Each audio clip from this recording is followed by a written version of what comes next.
way to Armstrong was pretty easy, I have to say, because of Caroline, who told me about Armstrong. And the other factor was that I definitely wanted to go to a school in the south because I love the sun and I love warm weather.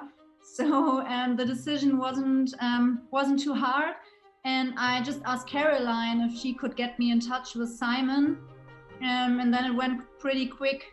And yeah, I got the offer of the scholarship. Say, as the only freshman on the team, you definitely benefit from the experienced players. And I got integrated really quickly, I would say, just because we all have the same mentality. We were all ambitious, athletic girls that just wanted to win. And I think my first year I played at number 3 in the lineup singles and a 2 doubles. Yeah, so that was kind of easy for me, I think, with the girls. And the second question, how do I think the team chemistry evolved over the time? That is a really tough question, I think. And I'm trying to think if it really evolved, but I think it actually hasn't changed much over the years. Of course, you have different characters on the team, and of course, the chemistry peaks when you win national championships. But winning the national championship was our goal for all of the girls for every year, and we never took it for granted because everyone knew how much work it is and has to go in there. And every year you get new freshmen and new characters. But as I said, everyone is so ambitious, and it is easy to integrate them, and they can easily adapt that winning mentality and just the strong will to win too. And of course, you just want to keep on winning once you have that streak. So I wouldn't say the pressure increased, but more this big win, or this big will to win to get another ring. 2010, we were a pretty experienced team because we had 3 seniors, if I remember right, and no freshmen. And so we all knew what it would cost to win again, and we all knew what we had to do. As you said, we won against BYU Hawaii, and I remember that Gabriella on the team won the deciding point again, as she did the year before against Lynn.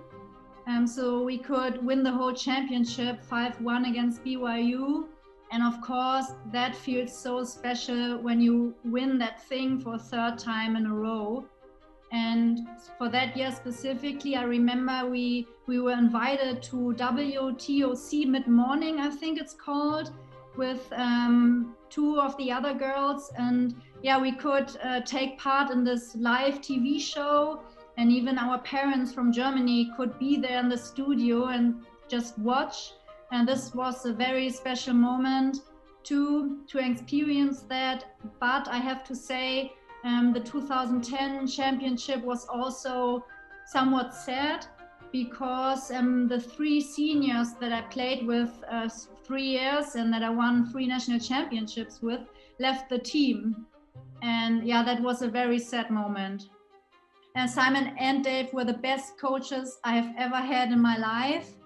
And they are really demanding. I'm sure they are still for NC State, and they did ask a lot from us. And practice was a lot harder compared to what I was used to. But they have both taught me so much at my time at Armstrong. I played the best tennis of my life, and I still now, in my working career, I benefit from their education. And it really was an education for life, I would say, the whole time and the whole 4 years in the US. And they both showed me what it means to go above and beyond my boundaries. I can say that I didn't really feel that or have done that before I went to the US. And that makes me so much stronger today. And also at work, being a young boss in a logistics world, which is still dominated by men, that really helps me so much. And I so often have their words in my ear when they would scream at me, push yourself, a leader. Yeah, it's just so emotional to think about all the memories and the time and the girls and all those 4 years what I experienced. And one moment where I started to cry actually was in my freshman year at the National Championship 2008. That was a special year because it was the NCAA festival in Houston at that time. And I was the freshie, the only one. And of course, you know that this is the moment that you prepared for the whole year. We played against Lynn that year. We were 3-0 up after doubles, lost 2 singles then. And yeah, Julia, our number 1 player, won her singles. And then Gabriella and I were close to winning. And I actually won the deciding point as a freshie to win the whole championship. And that was even though I didn't know what this national championship thing is yet, but that was a very special and sensitive moment because then I suddenly felt it when all the girls came running at me and we all just laid in our arms and cried because we were so happy. And of course it was special too because the guys won for I don't know if it was the first time, but we both won with both teams in 2008, and that made it even more special. And that moment that I just described, I'm so lucky because it was captured and it put on a poster, and this poster still hangs in my apartment downstairs in our fitness room that we have. And so I look at that poster like so often during the week, and it is such a special moment still for me.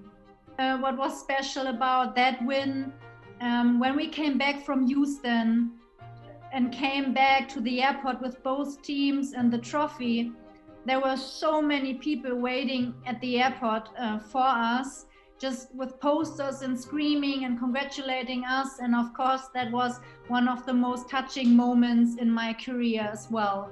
And yeah, still telling you that I get goosebumps and tears in my eyes because that is still so touching. And sometimes I wish I could just go back to that time to just all relive it again somehow. Thing which is important to me now that I get the chance to. I just wanted to say again how thankful I am that foreigners can actually take part in this whole, college tennis or college sport life in general, because we don't have that kind of thing in Germany. And I just loved it. My 4 years were are such great memories to me, and I'm really so thankful that I could do that as a foreigner in the US.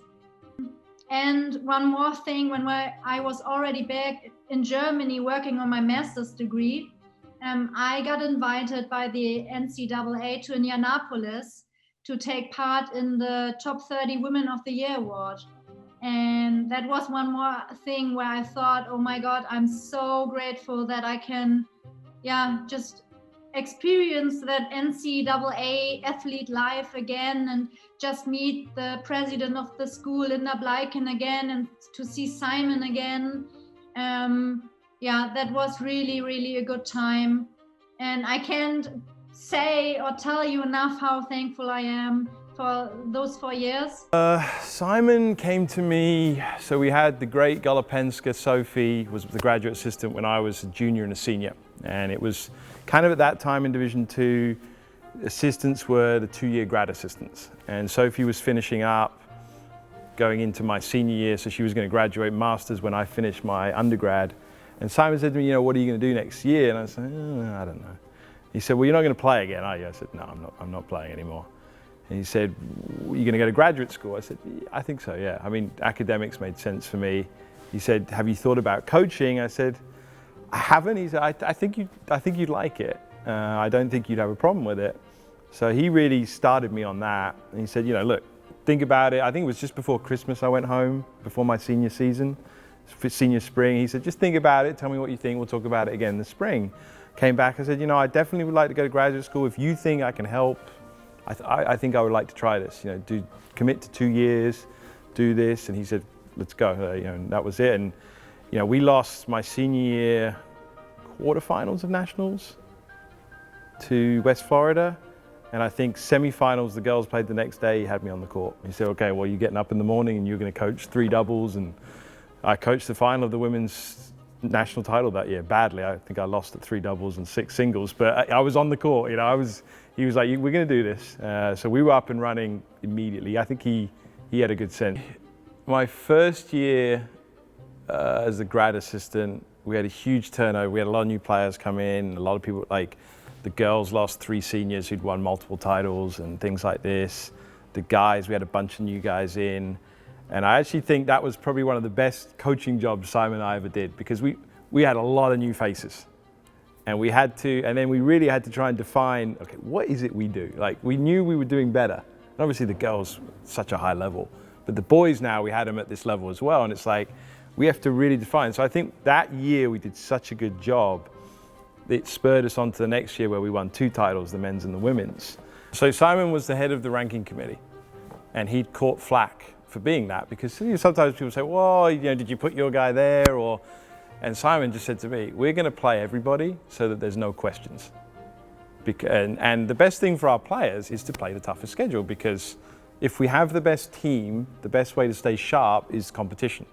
Because the more we can prepare, if we play nationals all through the year, when we get to nationals, it's like a blast. We used to run this event in Vegas, and I honestly think on paper, some years it was stronger than NCAA's, because we would only invite the top 8 teams. And the caveat was, we would say to the teams, if you come, you guaranteed to play us. We will play you. Whenever you want in your schedule there, we will play you.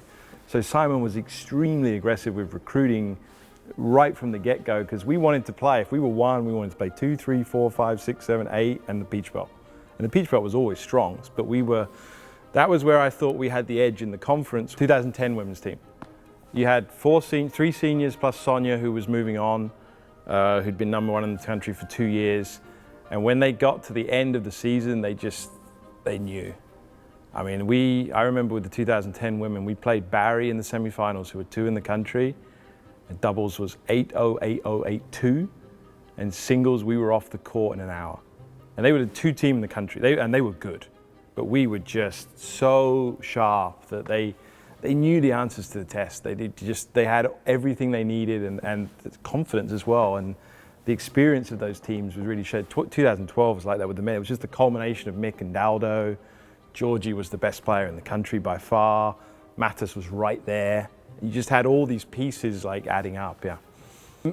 The women's team was as good as any team that won previous years, but that men's team on paper, I mean, I think we had an argument with a coach from another conference in 2009 about our lineup, and the argument kind of broke down into, you pick our lineup. You pick it any way you want, it doesn't make a difference, you know. And it was sarcastic at the time. In 2012, I think you could put that lineup in any order you wanted. I don't know where people would have found points again. For me, it's like the program went from one spot to another. And you know, from when I walked in as a player to when I left and we were 2, it's like that we were very proud of that. And we had a great time doing it. I think being on the rise is probably the most fun in sports. As coaching, those first national titles were different, because they were just like a validation of all the work. He did it. He took a national title program from the 90s, completely reinvented it, and then still came out on top. And then the biggest thing I was proud of was we definitely left it better than we found it. Whether it's the title, to me, the thing I'm most proud of is how we left it compared to how we found it. So we had a big change with the women. It was my first year there, the team was completely different to that team that I had that made the final. It was night and day. I mean, there was almost no continuity. We had 3 or 4 seniors on that team when I was the assistant. And then we also had a girl transfer to Pepperdine, which was part of a prior deal that Andreas had in place. And so we just started from scratch. The men's side, we inherited more, but we actually, I would say, inherited more working problems and it not really being as functional as quickly, just because we had that just hard beginning with the girls team. We could be much more, not creative, but we could instill a philosophy and a culture much more quickly there. It did come slowly, but I would say the beginning came more quickly, and so that's why we were able to get ahead. And then Sophie came along. I ironically had gotten a call. I called Deward at Georgia College and said, "Man, I'm really struggling with this recruiting. How on earth does this work? Do you know anybody?" And he said, "Well, I got something from this one girl from Hungary." And he provided me the information. I think it turned out that Sophie had spelt my email address wrong when she'd contacted the schools, and so I'd never actually gotten that information. So I called Sophie up, and Sophie, when I talked to her, she actually had an NLI from Lynn, from Mike Perez. And she said, "Yeah, I'm about to sign this thing and send it back to Lynn." He said, "I just have a question," and she asked me, "Do you guys cover athletic fees?" And I said, "Well, I mean, it depends, right? If we want to or not. But that would be within a full scholarship. So if we were going to offer you a full scholarship, then that would be covered, yes." And circumstantially, I possibly recruited the best player I've ever gotten, whether it be here at NC State or at Armstrong, almost in my first year. 2014, we had the players top to bottom, and we arrived undefeated at the tournament, but obviously there was a huge obstacle for us in BYU Hawaii on the women's side. I remember just the way the draw goes, one doesn't play two in the final, does it, always? So it was 1 versus 2 in the semifinals. It was down in Orlando at Altamont Springs. It's a fairly normal site for the tournament. And that was really the first time we'd been out there with BYU Hawaii where, outside of Sophie, you felt like we could actually hurt them in some different areas. They were on that run that they'd had at that point in time. And we just fell flat on our face. I mean, they absolutely just hammered us. Moving into 2015, we really didn't add much to the team. As it turned out, and we still laugh at Sophie and say, you know, the thing that we needed to happen was for you to be done with your eligibility, and then finally we could win as a team. And obviously Sophie was my graduate assistant at that point in time, and her experience was extremely important. But that younger team that came through those moments, and then obviously with the amateurism ruling in 2005, we were starting to get further along. They just grew and learned as a group, and we finally got to the final in 2005, and BYU Hawaii were on the other side of the court, and at Altamont Springs again. And it was one of those things where for some reason, somehow, some way, we just probably played our best match we'd ever played. And it just worked. I can't really explain why or how. It just seemed to be one of those things where you could like somehow bottle it up and keep it. It would be the magic formula, but we won 2 out of the 3 doubles. And then in singles, we just started running through them. And, you know, all of a sudden we'd gotten right to the end, and even at the end, I distinctly remember Joanna, who had started in January, was the last point, and we were so far ahead, it was almost inevitable. So it was a strangely comfortable win, and there you go. We'd actually ended their streak, and all of a sudden we had a national championship. So I don't think the actual splitting of the time ever changed. I was always running them separate to each other. So if you imagine, the schedules did not overlap except when we're in the weight room. It just seemed easier there. But I would always run one practice, and as we were finishing one of them, the other team were arriving. They'd kind of do the warm-up, and then I'd run the other one. In the mornings, we were just trying to schedule things so people would come and go as I was on the court, right? So the actual day-to-day of it didn't even change from when I did that first year with Andreas. I had to just be out there all day as needed. The traveling was a little difficult because sometimes when you're going with one team, the other team's not necessarily got anybody there with them, right? But That didn't change. I think the difference with the men is that in 2005 we started making the championship site, right? You can't exactly do well if you can't make the round of 16.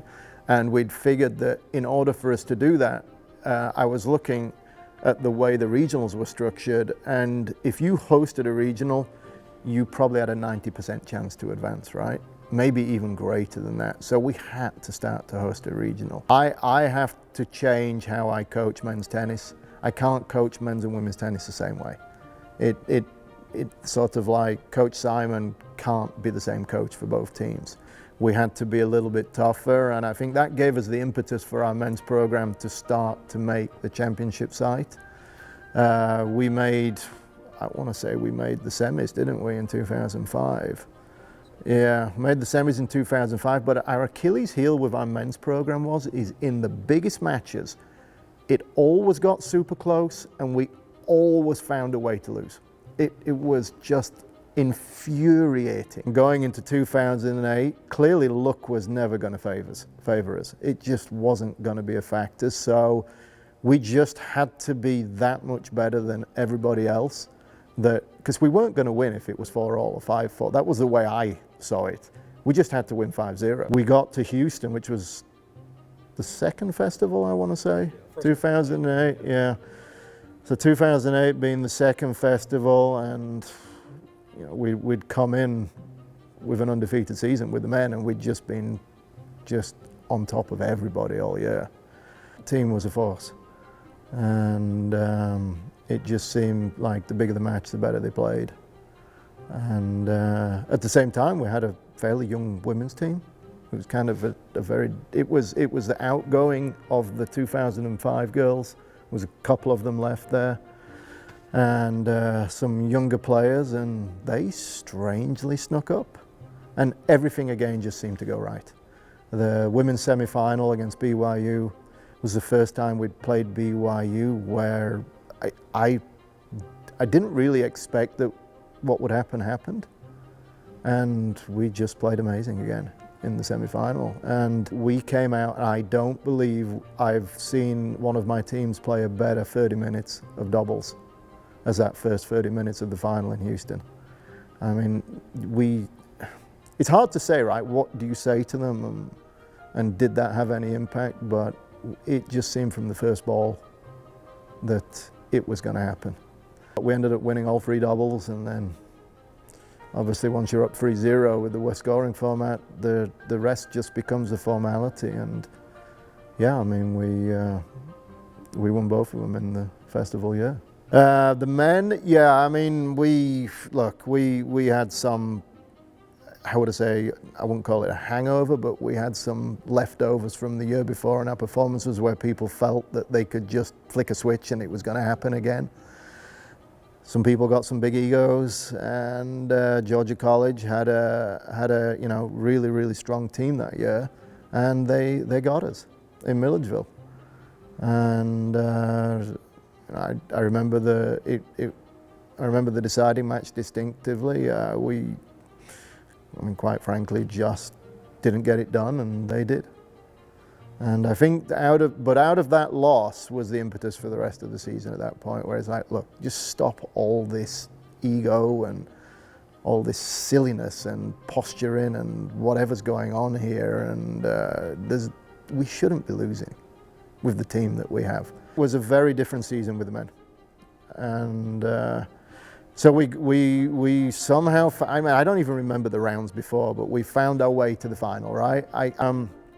So we made the final. I want to say the men played first, if I remember rightly, and it came down to Rafael. On the court, he would give you absolutely everything, and somehow cramping in both hamstrings and quads for a set and a half, not being able to hit the ball, he just sliced pretty much everything.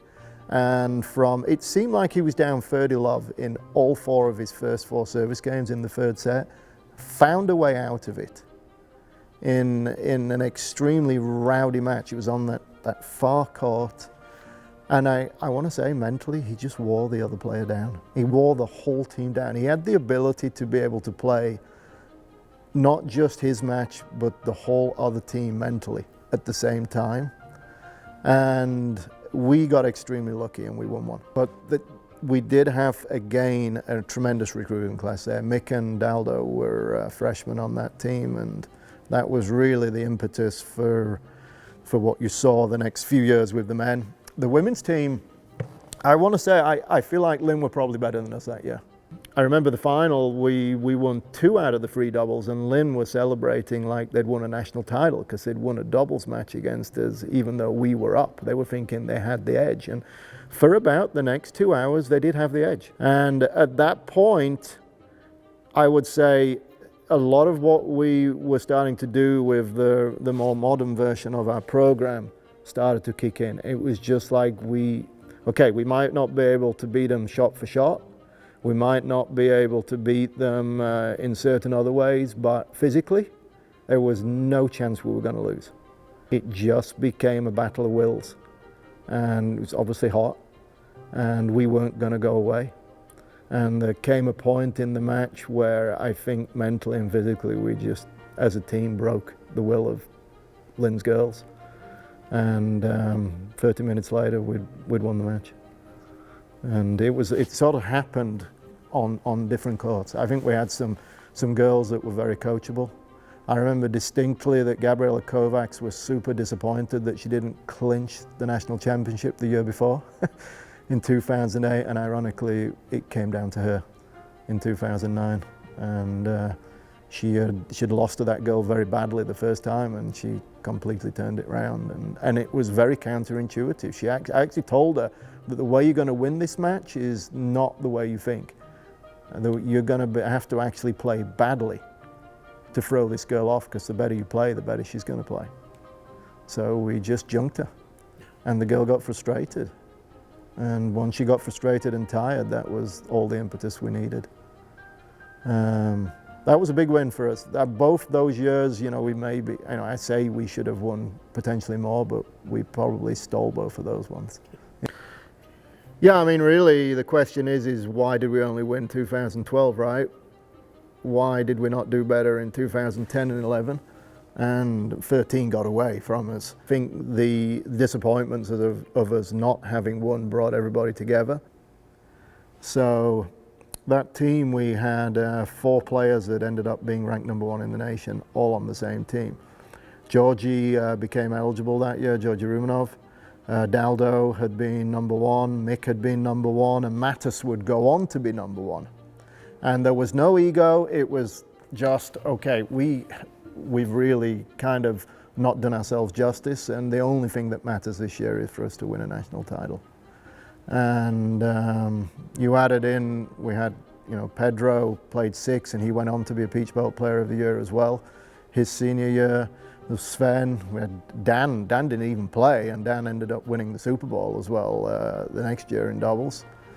And I would say that's one of the most fun years probably I had coaching. The practices were just as good as the team. There was really no discipline issues. We had nothing happening it was easy. We had a team that had recognizable names. It didn't really matter who we played against or what events we were in. We were going to do well. I think the question is ultimately, why did we just win 1 year in there? Why did we only win in 2012? Why did that not expand out on either side? I mean, so in some ways, the lack of that occurring caused 2012 to be as much of a highlight as it was. But yeah, I mean, it was again a festival year, right? For some reason in the festival years, we seemed to do well. And the women's team, we'd won in 10. We kind of were a bit transitional in 11 and made the Final Four, and that experience of the Final Four then once again propelled us forward into 2012. We actually lost too many players off our 2010 team. But again, very much like 2008, the women's team just kind of snuck in there behind everybody being focused on our men's team. And then when it came down to it, guess what? BYU in the final again with the women in 2012. I think they were by far the favoured team in that match. and we just played great. There's a lot of things, right? I mean, as far as some of the memories, I mean, we you know, as much of the good times, we had a lot of tremendous disappointments, right? And I would say our ability to, I think a lot of people see the winning. They see the national championships, but I think one thing with those teams, we had gotten to a point there where people were more interested in seeing us lose than seeing us win. So if we were successful, there was no attention. And not that you want attention, but you at least want some credit for the student athletes, right? And for them to receive their due for that. But I think, you know, in many ways I was proud that no matter what, the way the players played in any circumstances for what for them was a school from halfway around the world, right? When it came down to it, there was really no question of who they were playing for and the school and program that they were representing. And I think that was the same all the way up until the end in 2014. I don't think that, you know, those two teams didn't win in 2014, but you wouldn't look at them as being any different to the teams that had won, and the way that they represented, and somehow, no matter what the circumstance, we had this just intangible element with both of those teams that when it really came down to it, we could always somehow grasp. And if somebody beat us, they just beat us at the end of the day. Those disappointments really kind of faded to a point where you were just kind of proud of what we'd become and what we'd done. We had this saying, or this feeling that we wanted people to kind of know what to expect from our teams. So whether or not they came to Savannah, to Beckham Park, we were in Altamont, Surprise, we were in Louisville, we were in Houston, we came to Columbus, we went to North Georgia, Augusta, Francis Marion, we were down at the Sunbelt schools or the Gulf South schools, that when our programs came to town or when people came to see us, you pretty much got what you expected with the way we looked, the way we played, the way we acted, and hopefully the final result, right?